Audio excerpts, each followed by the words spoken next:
The first strange thing about the town of Hollow Creek was that it wasn't supposed to exist. At least, that's what every map said. I discovered it by accident on a rainy night in October while driving through rural Pennsylvania.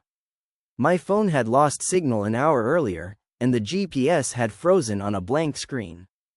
Just trees. Endless trees. The road twisted through the forest like a black ribbon, slick with rain. My headlights barely pushed back the darkness. Somewhere far off, thunder rolled. Then I saw the sign. It stood crooked at the edge of the road, half swallowed by vines. Welcome to Hollow Creek, population. The number had been scratched away. I slowed the car. I'd driven through this region before. Many times. For work, for road trips. But I had never seen this town. Still, the rain was getting worse, and the gas gauge was dipping lower than I liked. So I turned in. The town appeared suddenly beyond the trees. Old houses lined the street, their windows glowing faintly with yellow light. A diner stood at the corner, its neon sign flickering. Everything looked normal, but something about it felt wrong. The streets were empty. No cars. No people walking. No sound except the rain tapping on the windshield. I pulled up in front of the diner. The sign read, Maggie's Diner, open 24 hours. Inside, a single woman stood behind the counter. She looked up as I entered. The bell above the door rang softly. Evening, she said. Her voice sounded calm, but her eyes lingered on me longer than normal. Like she was trying to decide something. You're not from here, she added. I smiled awkwardly. No, just passing through. She stared at me for another second before slowly nodding. People don't usually pass through Hollow Creek. I slid onto a stool. Well, I guess I'm the exception. She poured coffee without asking. Her hands moved slowly, almost carefully. What's your name? She asked. Daniel. She nodded again. I'm Maggie. I looked around the diner. It was old but clean. Red vinyl seats, chrome tables, a jukebox in the corner that probably hadn't worked since the 80s. But something caught my attention. The mirror behind the counter. It reflected the entire diner. Except something was missing. My reflection. I blinked. Maybe the angle was wrong. I leaned sideways. Still nothing. No reflection. Just the empty stool. My heart skipped. Maggie, I said slowly. She didn't look surprised. In fact, she looked like she'd been expecting this moment. You noticed, she said quietly. My chest tightened. Why can't I see myself? She placed the coffee pot down carefully. Then she looked straight at me. And said something that made the room feel 10 degrees colder. Because, she said softly, you weren't supposed to find this town. Thunder shook the windows. And outside, something moved in the darkness beyond the trees. Something tall. Something watching. Something that had been waiting a very long time for someone like me to arrive. The rain outside Maggie's diner had grown heavier.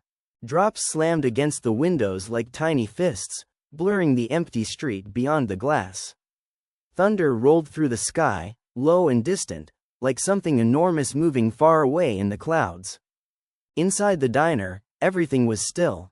Too still. I stared at the mirror behind the counter again. The room was there. The stools, the tables, Maggie standing calmly behind the coffee machine. But my reflection was missing. Just empty space where I should have been. My mouth felt dry. That's not possible, I said quietly.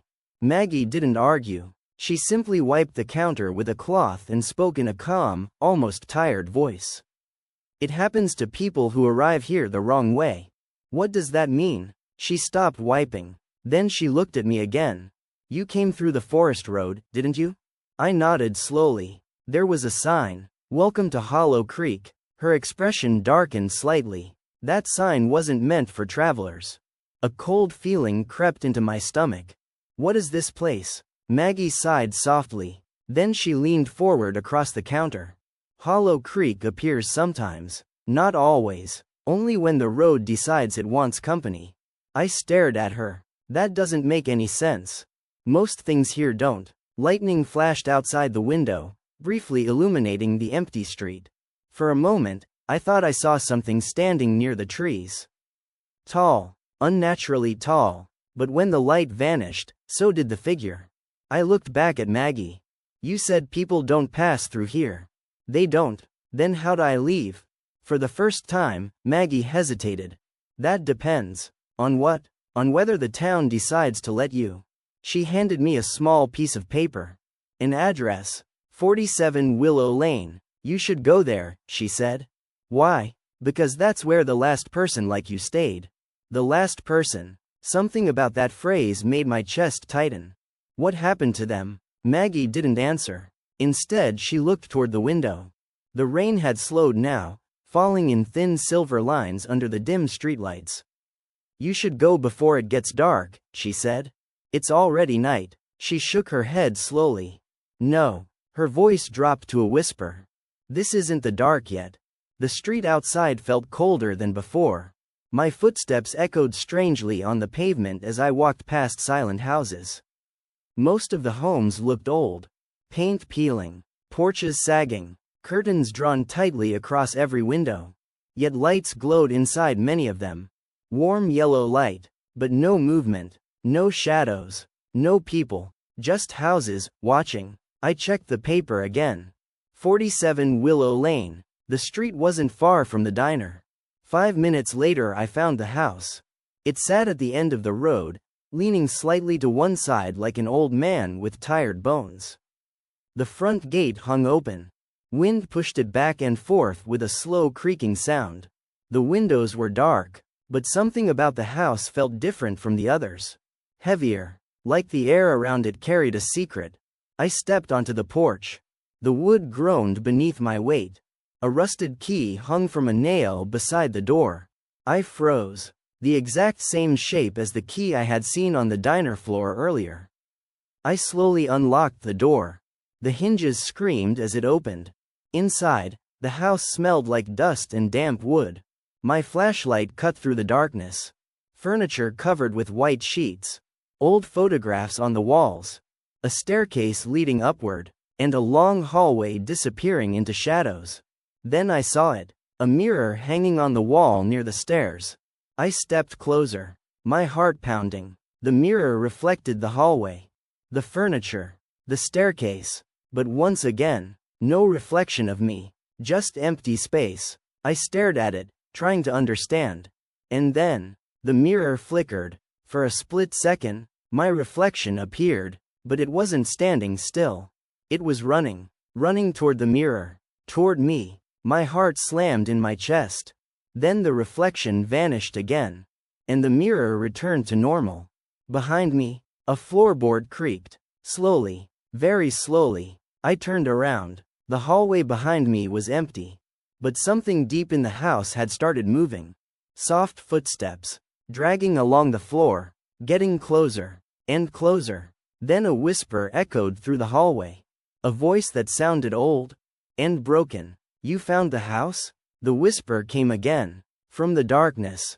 But this time, it said my name, Daniel. And suddenly I understood something terrible.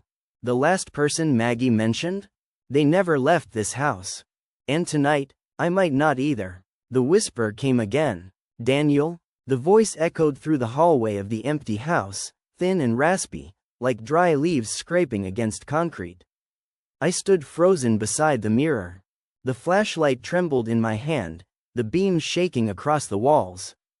Hello? I called. My voice sounded too loud in the silent house. For a few seconds, nothing answered. Then the floor creaked again. Slow footsteps, dragging across wood somewhere deeper inside the house. My heart pounded harder. Is someone there? The whisper returned, but this time it sounded closer. You shouldn't be here. A cold shiver ran down my spine. The voice wasn't coming from the hallway. It was coming from upstairs. I lifted the flashlight toward the staircase. The wooden steps climbed into darkness, disappearing into the second floor. And something up there had started moving. A slow scraping sound, like someone dragging something heavy across the floor. Then, thud, the entire house shook slightly. Dust drifted down from the ceiling. Another thud, closer to the stairs. Something was coming down. I backed away instinctively. Step, step, step. Each footstep on the staircase sounded wrong. Too slow, too heavy. But when the flashlight beam finally reached the top step, nothing was there. The stairs were empty. The sound stopped. Silence returned. The kind of silence that feels like it's watching you. I swallowed slowly. Okay, I muttered to myself. You're imagining things. But deep down I knew I wasn't. Something was inside this house. And it knew my name. I stepped outside a few minutes later, my breathing finally slowing. Cold night air filled my lungs. The rain had stopped completely. The street was empty again. But something felt different now. The town didn't feel quiet anymore. It felt like it was listening. The trees at the edge of town swayed gently in the wind. And that's when I saw it. At first I thought it was just a shadow between the trunks. But then it moved. A tall figure standing among the trees. Too tall. Its body was thin, almost stretched. Long arms hanging far below where they should. Its head tilted slightly to one side. Watching me. Even from a distance I could tell something about it was terribly wrong. It wasn't just tall. It was impossibly tall. At least 8 feet. Maybe more. And it didn't move like a person. It stood perfectly still. Except for its head. Slowly turning. As if studying me. My stomach dropped. I stepped backward toward the house. The moment I moved, the figure moved too. Not walking. Not running. Just appearing a few feet closer. The distance between us had shrunk. My heart slammed in my chest. Nope, I whispered. I turned and hurried back inside the house, slamming the door behind me. For a few seconds I just stood there breathing heavily. Then I looked through the dusty window. The forest edge stood quiet in the darkness. The tall figure was gone. But somehow that made it worse. Because if it wasn't there anymore, then where had it gone? A sound came from the living room. A faint buzzing noise. I turned the flashlight toward the couch. An old television sat on a wooden table nearby. The screen flickered with gray static. I was sure it hadn't been on earlier. The buzzing grew louder. Then the static shifted. Shapes began forming on the screen. Black and white lines twisting into an image. A security camera view of the street outside the house. I stepped closer slowly. The camera showed the front of the house. The empty road. The trees beyond. Then something walked into the frame. The tall figure. But now I could see it clearly. Its limbs were long and thin like branches. Its face. There was no face. Just smooth pale skin where the features should have been. And its head slowly turned toward the camera. Toward me. The screen suddenly glitched. The image warped. The tall figure jerked forward unnaturally fast. Closer to the camera. Closer to the house. Closer to me. The television emitted a piercing screech. Then the screen went black. Behind me, something tapped gently on the window. 3 soft taps. Tap, tap, tap. My blood ran cold. Because the window behind me faced the backyard. And I hadn't seen anything there earlier. Very slowly, I turned around. The flashlight beam crept toward the glass. At first I saw nothing but darkness. Then the beam reached the yard. And I saw the trees. The tall figure stood among them. Much closer now. And this time, it wasn't alone. More shapes moved in the forest behind it. Tall shadows slipping between the trees. Watching the house. Watching me. Waiting. And suddenly I understood something terrifying. The figure outside wasn't just watching the town. It was watching me. And the moment I entered Hollow Creek, it knew I was here. The thing outside the window did not move. It stood among the trees behind the house, impossibly tall, its long arms hanging motionless at its sides. The pale surface of its face reflected the faint beam of my flashlight. Or maybe it wasn't reflecting. Maybe it was absorbing the light. Behind it, deeper in the forest, more shapes shifted slowly between the trunks. Watching, waiting, my throat tightened. Then the tall figure raised one arm. Not quickly, not threateningly, just slowly, pointing at the house, pointing down. At first I didn't understand. Then I heard it, a sound from beneath my feet.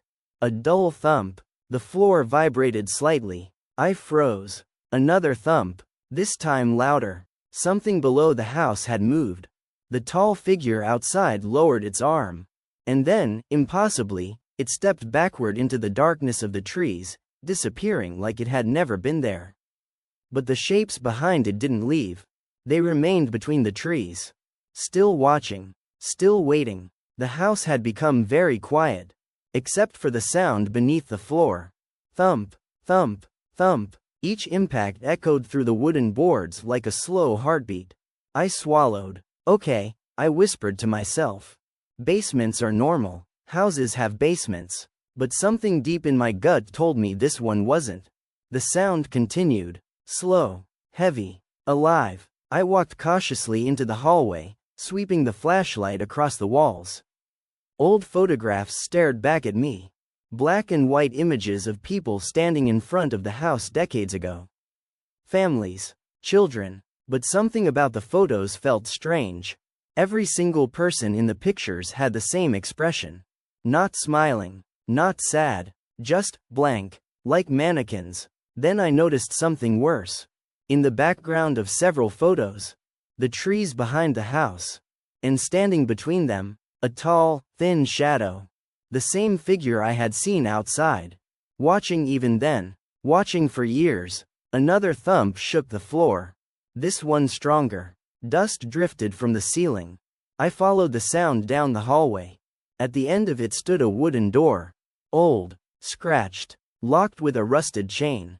The wood around the handle was covered in deep gouges, like someone had tried desperately to claw their way through from the other side. A cold wave of dread spread through me. The chain rattled suddenly. My heart jumped. Another thump came from below the door. Whatever was down there had hit the ceiling of the basement. And it was big. Then I remembered something Maggie had said earlier in the diner. You came through the forest road. That sign wasn't meant for travelers. A terrible realization slowly formed in my mind. This house wasn't random. The address she gave me. 47 Willow Lane. She had sent me here on purpose. Another thump. The chain shook violently this time. A low sound rose from the other side of the door. Not quite a voice. More like breathing. Deep. Wet. Slow. The sound filled the hallway. Breathing in. Breathing out. Like the basement itself had lungs. My flashlight flickered. For a split second the hallway went dark. When the light returned, the chain had gone still. The breathing stopped. Silence returned. But something else had changed. The door had moved. Just slightly. The bottom edge had lifted a fraction of an inch from the floor. As if something enormous underneath had pressed upward. I stepped closer despite every instinct telling me not to. The flashlight beam slid across the door. Then stopped. Something had been carved into the wood. Deep letters scratched violently into the surface. 3 words. Don't open it. My stomach tightened. Because the scratches were fresh. Not years old. Not decades old. Fresh. Like someone had carved them very recently. Then a new sound came from behind me. A whisper. So close it felt like breath against my ear.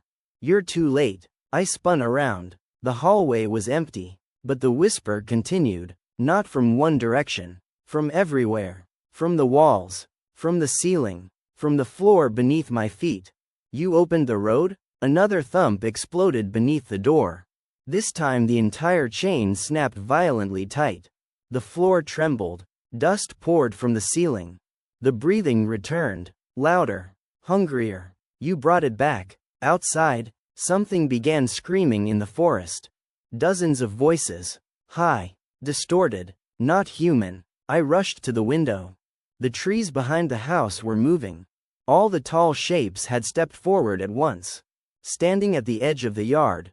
Watching the house. Watching the door to the basement. Waiting. And suddenly I understood the most horrifying truth yet. Those things outside weren't trying to get in. They were trying to make sure.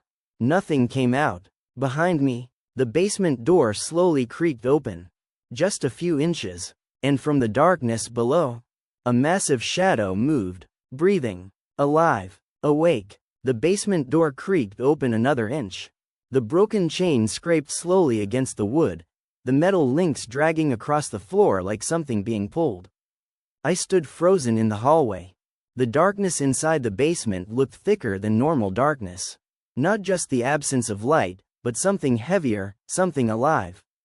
Then the breathing stopped. Completely. For a moment, the entire house fell silent. Even the wind outside had disappeared. The quiet felt wrong, like the world itself was holding its breath. Then something moved in the basement. A long scraping sound rose from the stairs.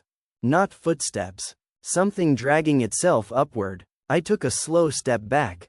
The door suddenly slammed shut. The broken chain whipped violently across the wood and went still. The house fell silent again. My chest tightened. Whatever had been coming up had stopped, but the silence didn't feel safe. It felt like something had simply changed its mind. Outside, the forest had grown louder. Those distant screaming voices were still echoing through the trees. But they weren't screaming anymore. Now they sounded like whispers. Hundreds of whispers overlapping each other. Calling, murmuring, speaking in voices that almost sounded human. I stepped carefully toward the front door and looked outside. The tall figures were gone. The forest edge stood empty again. But the whispers hadn't stopped. They were coming from somewhere else. Somewhere nearby. Then I saw it. Beyond the houses, past the last row of buildings at the edge of town. A massive cornfield stretched across the land. Tall stalks swayed slowly in the wind, their leaves brushing against each other with a dry rustling sound. And the whispers were coming from inside it. Hundreds of voices drifting through the corn. Calling softly, repeating the same thing over and over. Come closer, come closer. A cold chill ran through me. I should have gone back inside. Locked the door, ignored it, but something about those voices pulled at my mind. Not like a command, more like curiosity, like they were inviting me to understand something. Without realizing it, I began walking. The road toward the cornfield was empty.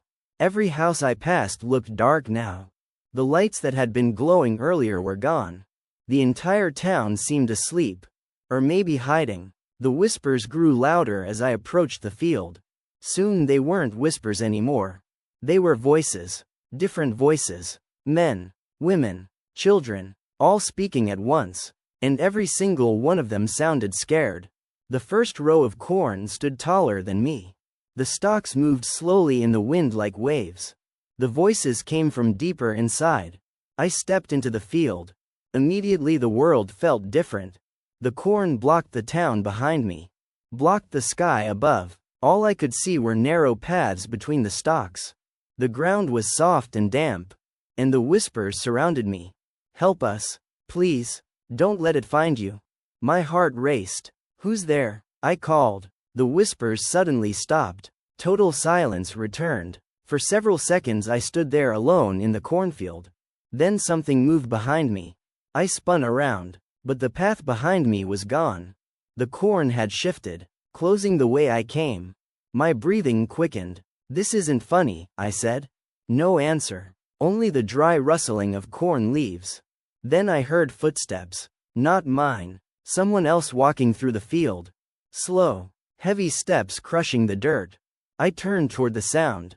Hello? The footsteps stopped. A few seconds passed. Then the corn in front of me parted slowly. A man stepped into the narrow path.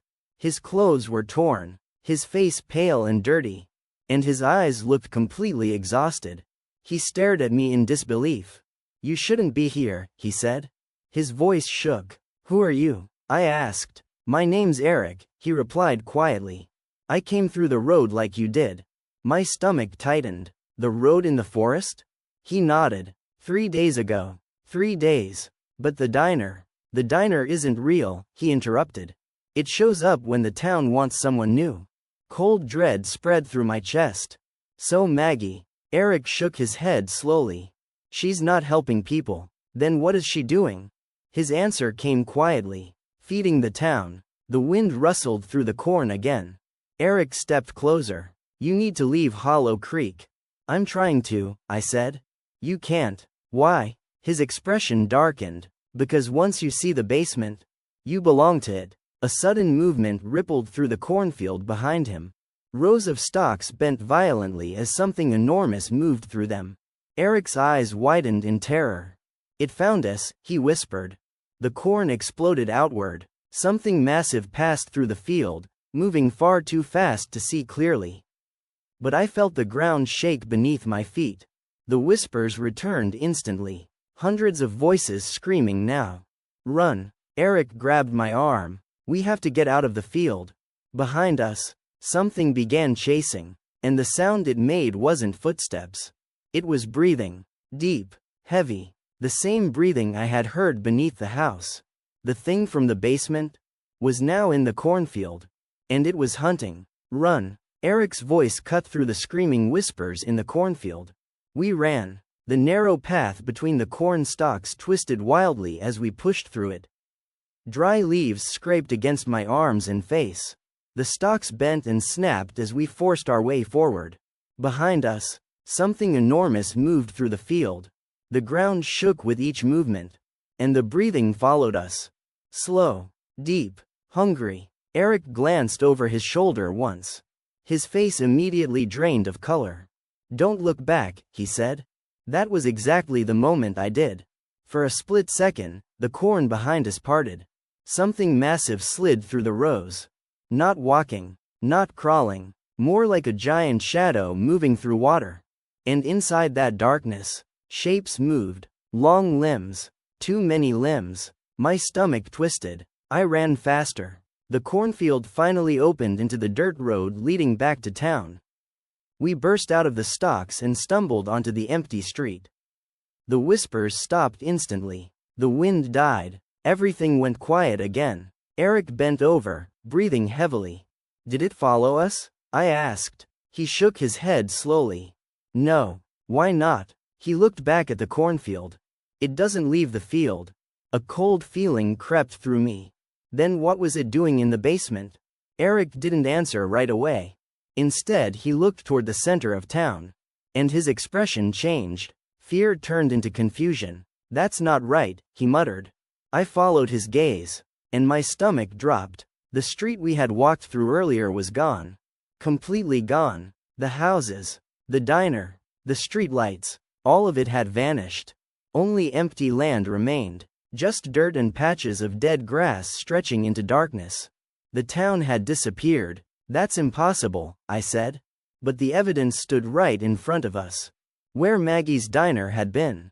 There was nothing. No building. No road. Not even the foundation. Just open ground. Eric stared in disbelief. "This shouldn't happen yet." "What do you mean, yet?"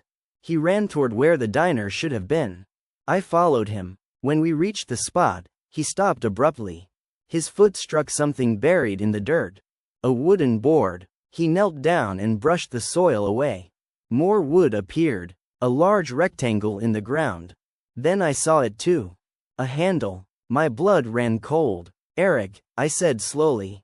"That looks like..." He finished the sentence quietly. "A basement door. But this time it wasn't inside a house.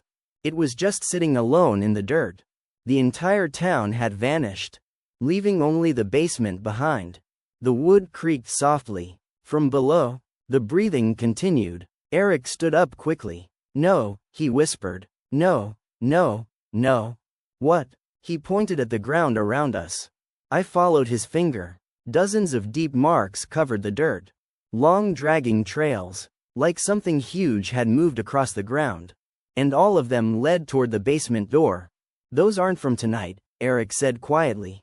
"They're old." "How old?" He looked at the empty horizon. "Years." A horrible realization spread through my mind. "Are you saying this has happened before?" Eric nodded slowly. The town shows up, someone arrives, the basement opens, and then the town disappears again. My pulse pounded in my ears. "Where does it go?" Eric gave a weak smile.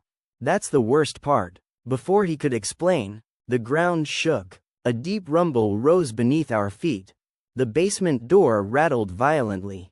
The handle twisted slightly. The breathing grew louder, much louder, and suddenly the dirt around us began to move.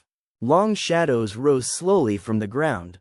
Tall shapes forming out of darkness. The same figures we had seen in the forest. Dozens of them now, surrounding the basement, standing in a perfect circle. Watching, waiting. Eric grabbed my arm. "They're the Watchers," he whispered. "What are they watching?" The basement door slammed once. Hard. The Watchers didn't react. They simply stood there, motionless. Guarding the door. Eric's voice trembled. "They're not guarding it from us." Another violent slam shook the door. The wood cracked slightly. Dust puffed into the air. The breathing below turned into a low growl. Eric stared at the door in horror. "They're guarding it." His voice dropped to a whisper. From that, the basement door slowly began to open, and something massive started pushing its way up from the darkness below. The basement door opened another inch. A long crack split through the old wood as something enormous pushed upward from below. Dust rose slowly into the night air. The Watchers didn't move. Dozens of tall figures stood around the door in perfect silence, their pale faces turned toward the opening. None of them tried to stop it. None of them tried to help it. They were simply waiting, watching, like judges waiting for a verdict. Eric grabbed my arm again. "We can't stay here," he whispered. "But if that thing comes out." "It won't," he interrupted. "How do you know?" He pointed toward the Watchers. "They won't allow it." Another violent thud shook the door. The handle bent slightly upward. Whatever was underneath had enormous strength. My chest tightened. "Then why are they just standing there?" Eric hesitated. "Because something else decides when it's allowed to come out." A distant bell suddenly rang across the empty land. A deep metallic gong that echoed through the darkness. The Watchers reacted instantly. Every single one of them turned their heads toward the same direction. The sound had come from the far end of the vanished town. From a place where a single building now stood. A church. "I thought the town disappeared," I said. Eric stared at the church in shock. "It should have." The building looked ancient. Stone walls. Broken windows. A crooked wooden cross hanging above the entrance. And inside, a faint light glowed. Another bell rang. Gong. The Watchers slowly stepped away from the basement door. One by one, moving toward the church. Their tall shadows stretched across the empty ground as they walked. The basement door slammed shut behind us. The breathing below faded. Eric grabbed my arm. "We need to get inside that church before they do." "Why?" "Because that's where the mirror is." "What mirror?" He didn't slow down as he answered. "The mirror that shows the future." The church door stood slightly open. The wood creaked as we pushed inside. The air smelled like dust and damp stone. Broken pews lay scattered across the floor. Moonlight streamed through shattered stained glass windows. But at the far end of the church, something strange stood behind the altar. A tall mirror, its frame carved with strange symbols. Old symbols, older than the church itself. The surface of the mirror shimmered slightly, like dark water. Eric approached it slowly. "This is how the town chooses," he whispered. "Chooses what? Who stays?" A cold chill ran down my spine. "How does it choose?" Eric gestured toward the mirror. "It shows what happens next." I stepped closer. The mirror's surface moved slightly, like something was shifting inside it. "Look," Eric said quietly. I hesitated, but curiosity won. I leaned forward and looked into the glass. At first, I saw nothing. Just darkness. Then the image began to form. The church, the altar, the broken pews, everything exactly as it was now. Except, the room wasn't empty. In the reflection, the Watchers had already arrived. Dozens of tall figures standing in rows inside the church. Facing the mirror. Facing me. Then the reflection changed. Something moved behind them. A massive shadow rising in the doorway. The creature from the basement. Its body stretched across the walls like a living storm of darkness. Long limbs twisted through the air. And inside that shadow, faces. Hundreds of human faces moving inside it. Screaming silently. My stomach dropped. Then the image shifted again. The Watchers stepped aside, creating a path. The creature moved forward, toward the mirror, toward me, and then the most horrifying part appeared. In the reflection, I was standing in front of the mirror. But Eric wasn't beside me anymore. He was inside the shadow. One of the faces trapped within it. And the creature spoke, not out loud, but inside the mirror, inside my head. Its voice was deep and ancient. You opened the road. The mirror surface rippled violently. You woke the town. The shadow in the reflection leaned closer. And now, the creature's voice became a whisper. You must replace the one who escaped. The reflection suddenly changed one final time. Now I saw the watchers again, standing around the mirror. But they weren't watching the creature. They were watching me, waiting. The mirror went dark. The church fell silent again.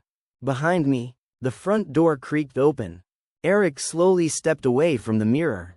His face pale. You saw it too, he said quietly. I nodded slowly. What does it mean? Eric looked toward the door. The tall watchers were beginning to enter the church. One by one. It means, he whispered. The town didn't bring you here by accident. The watchers surrounded the altar, standing in a perfect circle around us. The mirror flickered again. Eric's voice shook slightly. The mirror doesn't show the future. He looked at me with fear in his eyes. It shows what the town wants to happen. The church doors slammed shut behind the watchers. And somewhere far below the earth, the creature began climbing out of the basement. The church doors slammed shut behind the watchers. The sound echoed through the empty building like a gunshot. No one moved. Dozens of tall figures stood in silence around the altar, their smooth pale faces turned toward the mirror. Toward me. The air inside the church felt heavy now, like the room itself was holding something ancient inside it. Eric whispered beside me. They're not going to stop it. Then why are they here? I asked. He swallowed slowly. To witness. A low rumble shook the ground beneath the church. Dust fell from the ceiling. The mirror behind the altar flickered again.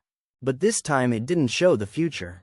It showed something deeper, something older. The surface darkened like deep water. Then the image appeared. The church, decades ago. No broken windows. No dust. And the pews were filled with people. A full congregation. Men, women, children, all staring toward the altar. At the center of the room stood a priest.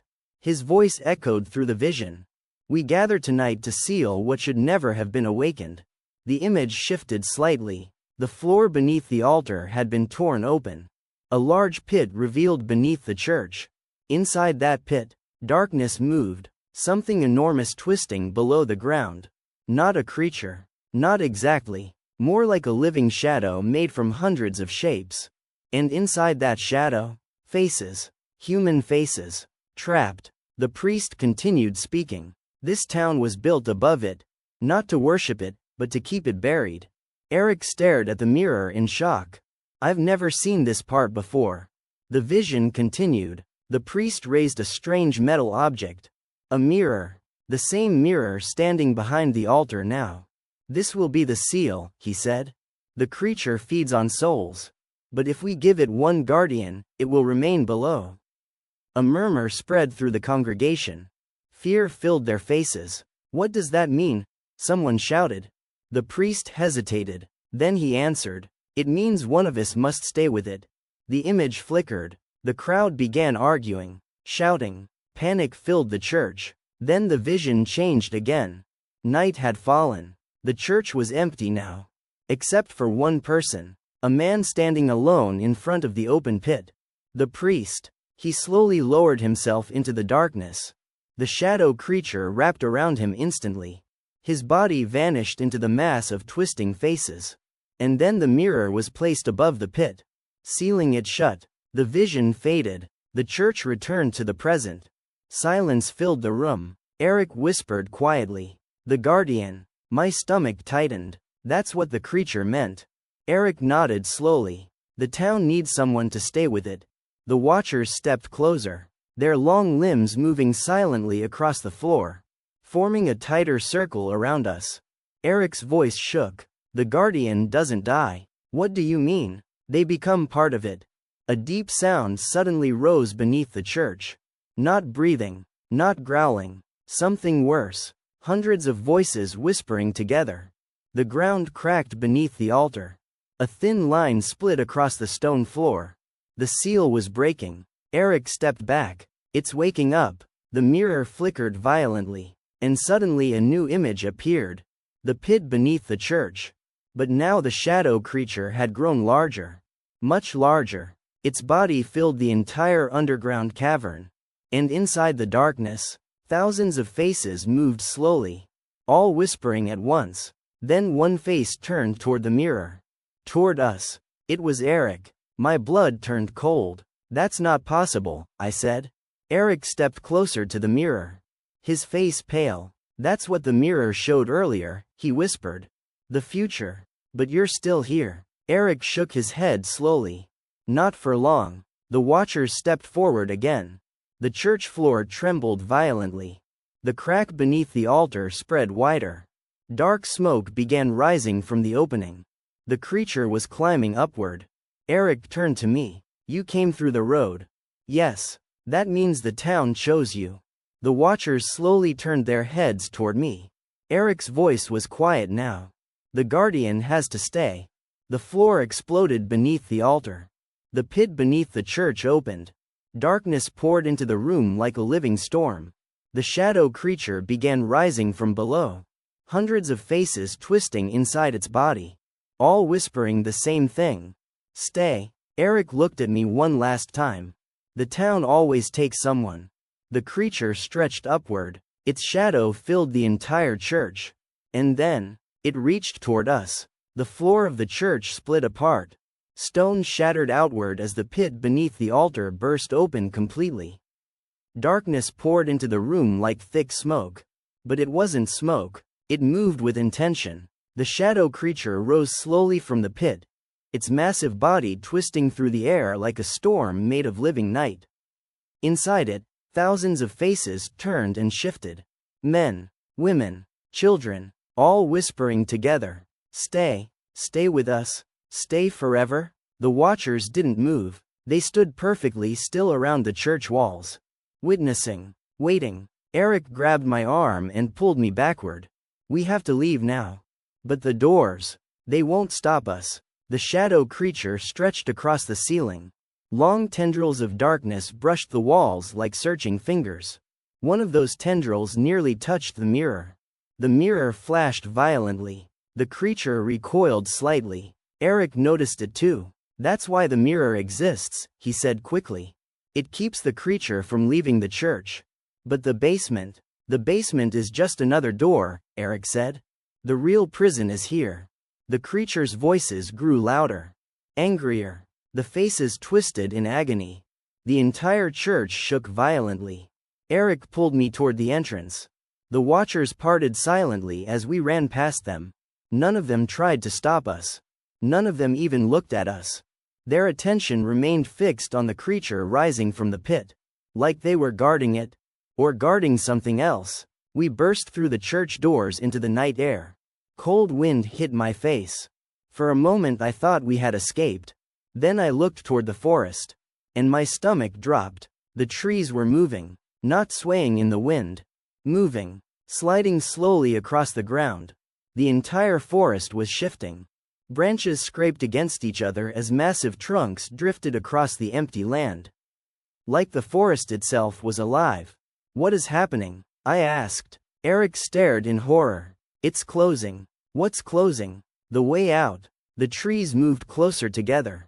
Rows of forest forming a wall around the empty land where the town once stood. The road I had driven in on was gone. Completely swallowed by the moving woods. I felt a wave of dread wash over me. There's no way out. Eric nodded slowly. There never was. The ground trembled again. Behind us, the church bell rang wildly. Gong. Gong. Gong. Each strike echoed across the moving forest. The watchers were leaving the church now. Tall shapes emerging from the doorway one by one. Walking toward the trees. What are they doing? I asked. Eric's face had gone pale. They're returning to their posts. Posts? He pointed toward the forest. The watchers spread out along the moving tree line. Standing between the trunks. Guarding the boundary. Suddenly I understood. They're not guarding the creature. Eric nodded grimly. They're guarding the forest. The shadow creature roared inside the church. The sound shook the ground.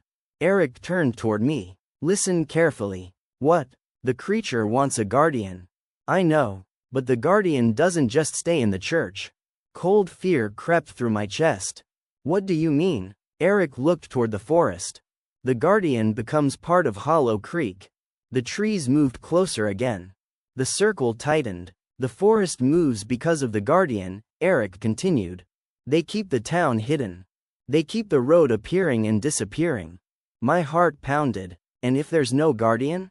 Eric looked back at the church, where the shadow creature had begun pushing through the broken roof. The massive shape rising higher into the night sky. Then the creature escapes. The forest suddenly stopped moving. Everything went still. The creature's shadow stretched across the land like a black storm cloud. The watchers turned their heads toward us again. The church bell stopped ringing. Silence fell across Hollow Creek. Eric whispered something quietly. What? His voice shook slightly. The forest doesn't move unless the guardian is chosen. My stomach twisted. The shadow creature slowly turned toward us. Thousands of faces stared in our direction.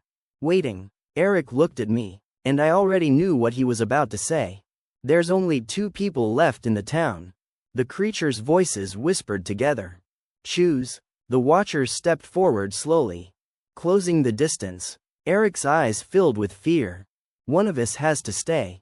The forest waited. The creature waited. The town itself seemed to be watching, waiting for the choice. The forest stood completely still. The trees that had been sliding across the ground moments earlier now formed a perfect wall around Hollow Creek. A dark barrier of trunks and branches sealing the land in every direction. No road, no exit, only the church, and the creature rising from it. The shadow stretched across the sky like a storm cloud made of night. Its massive shape twisted slowly above the broken roof, thousands of trapped faces shifting inside its body. All of them staring, waiting. The watchers moved closer, their long limbs gliding silently across the ground as they formed a wide circle around Eric and me. No escape. Eric's voice trembled. There's only 2 of us. The creature's voices whispered together again. Choose. My heart pounded in my chest. This isn't fair, I said. Eric let out a quiet, humorless laugh. Nothing about Hollow Creek is fair. The watchers stepped closer, their blank faces tilted toward us, studying us, judging us. I looked toward the forest again. No road, I said quietly. Eric shook his head. There never was. But I drove here. You drove where the town wanted you to go. My stomach twisted. Then how did you get here? Eric stared at the creature above the church. The same way you did. His voice dropped to a whisper. I thought I was just lost. The creature's shadow shifted again. One of its long tendrils reached toward the ground. The earth beneath us cracked slightly. Eric took a slow step backward. I won't let it take me, he said. What are you talking about? If someone has to stay. He looked directly at me. It won't be me. Before I could react, Eric turned and ran toward the forest. The watchers moved instantly. Their tall shapes slid between the trees, blocking every path. Eric crashed into one of them. The watcher didn't attack. It simply stood there, immovable. Eric stumbled backward in terror. They won't let me leave. The creature's voices rose into a chorus. Stay, stay, stay. Eric's breathing grew wild. No, he whispered. No, no, no. He turned back toward the church, toward the broken pit beneath the altar. And suddenly he smiled. A terrible, desperate smile. If it needs someone to stay. He ran straight toward the church. Eric, I shouted, but he didn't stop. He sprinted through the broken doorway and disappeared inside. For a moment everything went silent. Then the creature roared. The ground shook violently. Dark smoke poured from the church windows. The watchers all turned their heads toward the building. Inside, Eric screamed. The sound echoed across Hollow Creek. Then it stopped. The shadow creature slowly lowered itself back into the church, its massive body sinking through the broken roof. Back into the pit. The ground sealed slowly. The church grew still again. The forest remained silent. The watchers turned toward me one last time. Then they walked back into the trees, taking their positions along the boundary, guarding the town once more. Hollow Creek had chosen its guardian, and the town began to rebuild itself. I don't know how long I stood there. Minutes, maybe hours. Eventually, I noticed something strange. The ground where the houses once stood had begun to change.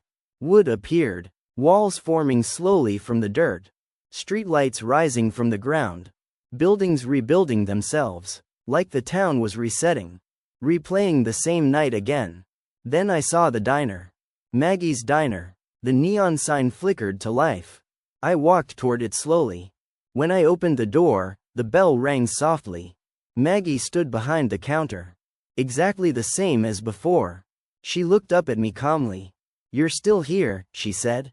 I stared at her. "You knew this would happen." She poured coffee into a cup. "I always do." "Who are you?" She placed the cup in front of me. Then she finally answered, "I'm the one who waits for the next traveler." Cold dread filled my chest. "The road?" She nodded. "It will appear again soon. And someone else will drive down it." My voice shook. "And then what?" Maggie smiled faintly. "Then Hollow Creek will be hungry again." Outside, I saw headlights in the distance. A car slowly driving down the road that hadn't existed moments earlier. Another lost traveler. Another person who thought they had simply taken a wrong turn. Maggie watched the approaching lights. Then she looked back at me. "Don't worry," she said softly. "You're not the guardian." Relief flooded through me. But it lasted only a second. Because Maggie finished her sentence. "You're the one who brings them here." The diner bell rang again. And the new traveler stepped inside. The road had opened once more. And Hollow Creek never lets anyone truly leave.